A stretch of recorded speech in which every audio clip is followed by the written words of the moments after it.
Hi hello ಎಲ್ರಿಗೂ ನಮಸ್ಕಾರ. ಅದ್ಭುತ ರುಚಿಯಲ್ಲಿ ಚಿಕನ್ ಗ್ರೇವಿನ ಹೇಗೆ ಮಾಡೋದು ಅಂತ ಹೇಳಿ ತಿಳಿಸ್ಕೊಡ್ತೀನಿ. ಇದು ಬ್ಯಾಚುಲರ್ಸ್ಗೆ ಅತಿ ಸುಲಭವಾಗಿ ಮಾಡುವಂತಹ ಒಂದು ರೆಸಿಪಿ. ಈ ವಿಡಿಯೋನ ನೀವು ಕೊನೆ ತನಕ ನೋಡಿ ನನಗೆ ಸಪೋರ್ಟ್ ಮಾಡಿ. ಹಾಗೆ ಇನ್ನೂ ಸಬ್ಸ್ಕ್ರೈಬ್ ಆಗಿಲ್ಲ ಅಂದರೆ ದಯವಿಟ್ಟು ಸಬ್ಸ್ಕ್ರೈಬ್ ಮಾಡಿ. ಈ ಒಂದು ರೆಸಿಪಿನ ಹೇಗೆ ಮಾಡೋದು ಅಂತ ತಿಳಿಸ್ಕೊಡ್ತೀನಿ. ಮೊದಲಿಗೆ ಒಂದು ಕಡಾಯಿಗೆ ಸ್ವಲ್ಪ ಎಣ್ಣೆ, ಕಟ್ ಮಾಡಿ ಇಟ್ಕೊಂಡಿರುವಂತಹ 3 ಹಸಿಮೆಣಸಿನ್ಕಾಯಿನ ಹಾಕ್ಕೊಂಡು ಚೆನ್ನಾಗಿ ಫ್ರೈ ಮಾಡ್ಕೋಬೇಕು. ಅದಾದಮೇಲೆ ಅದನ್ನು ತೆಕ್ಕೊಂಡು ಅದೇ ಎಣ್ಣೆಗೆ ಜೀರಿಗೆ ಮೆಣಸಿನ್ಕಾಯಿ ಇದ್ದರೆ ಅದನ್ನು ಹಾಕ್ಕೊಂಡು ಫ್ರೈ ಮಾಡಿಕೊಂಡು ಅದನ್ನು ಕೂಡ ಎತ್ತಿಟ್ಕೋಬೇಕಾಗುತ್ತೆ.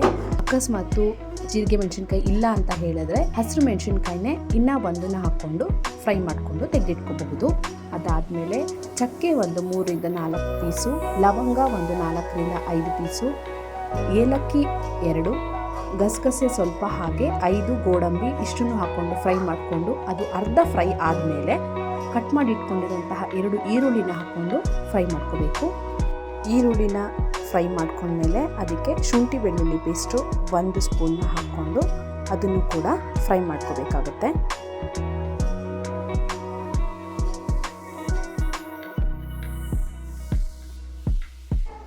ಈಗ ಫ್ರೈ ಮಾಡ್ಕೊಂಡಿರೋವಂಥದ್ದಕ್ಕೆ ಸ್ವಲ್ಪ ಜೀರಿಗೆ ಹಾಗೆ ಕಟ್ ಮಾಡಿ ಇಟ್ಕೊಂಡಿರುವಂತಹ 2 ಟೊಮೆಟೊನ ಹಾಕ್ಕೊಂಡು ಅದನ್ನು ಬಾಡಿಸ್ಕೋಬೇಕು. ಟೊಮೆಟೊ ಚೆನ್ನಾಗಿ ಬೆಂದ ಮೇಲೆ 2 ಸ್ಪೂನಷ್ಟು ಖಾರ ಪುಡಿ, 1.5 ಸ್ಪೂನಷ್ಟು ಧನಿಯಾ ಪುಡಿನ ಹಾಕ್ಕೊಂಡು ಫ್ರೈ ಮಾಡ್ಕೋಬೇಕು. ಅದಾದಮೇಲೆ ಗ್ಯಾಸ್ನ ಆಫ್ ಮಾಡಿ ಕೊತ್ತಂಬರಿ ಸೊಪ್ಪನ್ನು ಹಾಕ್ಕೊಂಡು ಆರೋಕ್ಕೆ ಬಿಡಬೇಕಾಗುತ್ತೆ.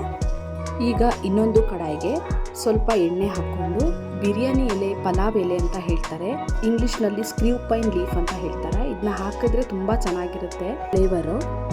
ಸೊ ಅದನ್ನು ಇದ್ದರೆ ನೀವು ಹಾಕ್ಕೋಬಹುದು. ಇಲ್ಲ ಅಂತ ಹೇಳಿದ್ರೆ ಬೇ ಲೀಫ್ನ ನೀವು ಆ್ಯಡ್ ಮಾಡ್ಕೋಬಹುದು. ಹಾಗೆ ವಾಶ್ ಮಾಡಿ ಇಟ್ಕೊಂಡಿರುವಂತಹ 1/4 kg ಚಿಕನ್ನು, ಉಪ್ಪು ಹಾಗೆ ಅರಿಶಿನ ಪುಡಿನ ಹಾಕ್ಕೊಂಡು ಬಾಡೋಕ್ಕೆ ಬಿಡ್ತಿದ್ದೀನಿ. ಮುಚ್ಚಳ ಮುಚ್ಚಿ ಒಂದು 5 ನಿಮಿಷ ಬಿಟ್ಟರೆ ಅದು ಬೆಂದುಬಿಡುತ್ತೆ. ಈಗ ಮಿಕ್ಸರ್ ಜಾರ್ಗೆ ನಾವು ಆಲ್ರೆಡಿ ರೆಡಿ ಮಾಡಿ ಇಟ್ಕೊಂಡಿರುವಂತಹ ಮಸಾಲೆನ ಹಾಕ್ಕೊಂಡು ಸ್ವಲ್ಪ ನೀರನ್ನ ಆ್ಯಡ್ ಮಾಡಿಕೊಂಡು ನುಣ್ಣಗೆ ರುಬ್ಕೋಬೇಕಾಗತ್ತೆ.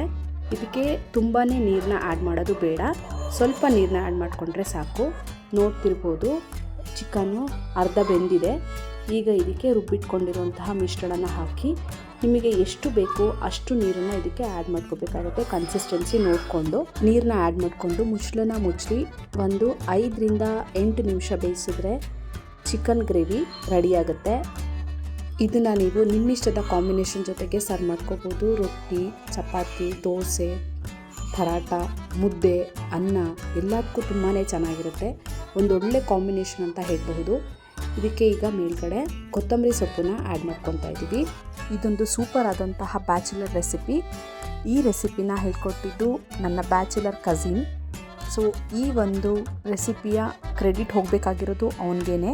ಸೊ ನಾನಿಲ್ಲಿ ಬಿಸಿ ಅನ್ನದ ಜೊತೆಗೆ ಇದನ್ನು ಸರ್ವ್ ಮಾಡ್ಕೊಂಡಿದ್ದೀನಿ. ತುಂಬಾ ಟೇಸ್ಟಿಯಾಗಿತ್ತು. ಹಾಗಾದರೆ ಮರಿದೆ ಈ ರೆಸಿಪಿನ ಟ್ರೈ ಮಾಡಿ. ಹೇಗಿತ್ತು ಅಂತ ಹೇಳಿ ಕಮೆಂಟ್ ಮಾಡೋದನ್ನ ಮರಿಬೇಡಿ. ಹೆಚ್ಚೆಚ್ಚು ವಿಡಿಯೋಗಳಿಗೋಸ್ಕರ ನನ್ನ ಚಾನಲ್ನ ನೋಡ್ತಾ ಇರಿ. ಥ್ಯಾಂಕ್ ಯು, ಧನ್ಯವಾದಗಳು.